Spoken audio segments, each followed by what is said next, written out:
Welcome back to NVIDIA Gaming Network. I'm Julian. I'm here with Reinhard Police of the Nordic Games studio. We're going to talk about two games for you guys actually today. Yeah, exactly. We're going to talk about ELEX and SpellForce 3. So first of all, ELEX. I don't know too much about this game. I know it's got an acronym that's what? Eclectic, lavish, and what's the second E? Forget about it. Forget it was just a joke, right? Because then I read about this game and it looks nothing like that. It looks like stark. The environments from the screen caps I've seen look pretty, but it's not. I wouldn't say lavish. It's dark and gritty. And tell me about this game. So the name is actually like also the biggest thing about this game. So ELEX is a substance that was brought to a planet when like a devastating meteor came to the planet and destroyed whole civilization. Okay. So it erased everything. And like first it was for the inhabitants to struggle for survival, but after that they discovered like the meteor just also brought this element called ELEX on the planet. And ELEX is like a really powerful substance. It can be like consumed, like as a human being you can consume it. But it will have a negative effect on your behavior and your personality. Ooh.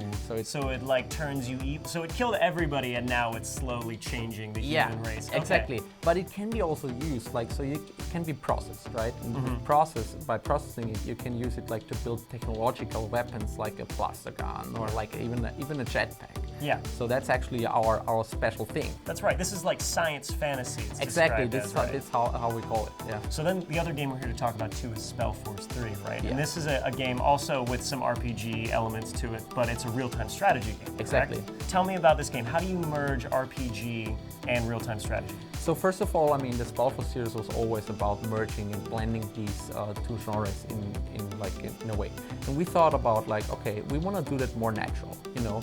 So you could do a game where it's it has an RTS mode and an RPG mode, but we don't want a clear separation. It should be merged together. Yeah, it feels disjointed otherwise. Exactly. Right. Exactly. So what we did is on the RTS side, we focused we went away from micromanagement, so you don't have to command each individual worker to do whatever they have to do. So we put it a lot more in the macro perspective. Okay. So you can, and this way you have time to focus on your hero party and actually go out and explore the world, find fight against creeps, find loot, level up, and develop your skills. And these heroes, they're the ones that have the RPG kind of facet attached to them. Exactly. And you initially start out with one or two heroes, and then through your journey you got to meet new people that eventually you can convince them to join you, but you don't need to even take them. So there are more NPCs that you can actually take on your journey that you can handle. So both these games, when can we expect to actually get to play them?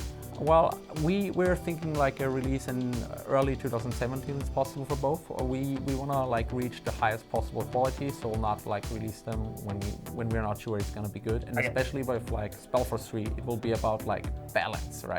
Yeah. And we want to get that right. I got to tell you, as a PC gamer, I appreciate that because too many times I feel like developers have to meet a deadline and then you end up getting a broken game, and that's what everybody remembers about the game.